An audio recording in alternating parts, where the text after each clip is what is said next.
I started my career as an ICU nurse back in Germany.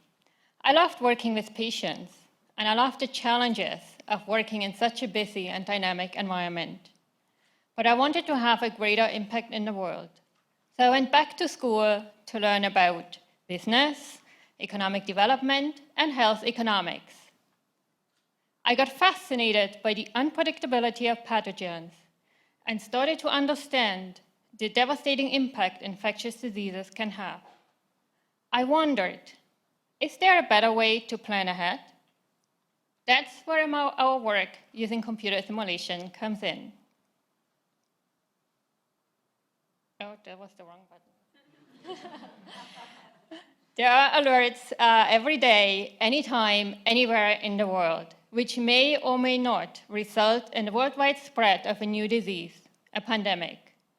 Between 2011 and 2018, the WHO tracked 1,483 epidemic events in 172 countries, some of which turned out to be devastating, like SARS, Zika, and Ebola. In 1918, an influenza pandemic infected 1/3 of the world's population, killing an estimated 50 million people. If a similar pandemic happened today, with a population 4 times larger and travel times anywhere in the world less than 36 hours, 50 to 80 million people could die. It could cause panic, disrupt national security, and seriously impact global economy, costing us $3 trillion. The poor would suffer the most. Imagine, somewhere halfway around the world, 60% of a town's population is sickened by a respiratory illness of unknown origin. The local government believes it to be due or caused by seasonal influenza, so one patient tests positive for a novel influenza A virus. 2 babies died in the outbreak, but both were buried without testing. What if, within 2 weeks, there was widespread influenza activity in Canada?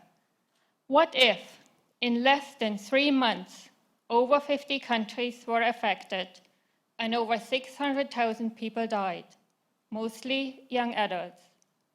What if there was no effective vaccine for another 6 months? The question is, are we ready? To answer this question, we use computer simulation to recreate reality, just like VR or video games such as SimCity. We recreate reality with all the elements that are important for solving the problems we are interested in.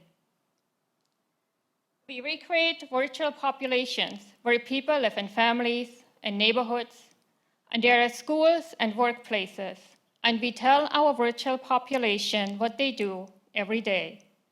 We can introduce the virus and try out all the what-if scenarios and observe what happens. We can close schools. We can tell infected people to stay home. Do we have a vaccine? Can we vaccinate everyone, or do we need to prioritize specific population groups? Using computer simulation, we can figure out the best course of action ahead of time. Our work informs policy decisions for millions of people, not only when planning for a pandemic, but also answering questions such as, should we publicly fund pneumococcal vaccines, or zoster vaccine for shingles, or seasonal influenza vaccine? If so, for whom? Being a nurse helps me understand the clinical implications of the policy decisions we inform.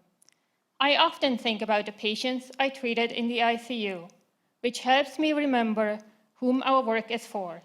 You, me, our patients, our families and friends, making sure everyone is safe. That's the goal. Thank you.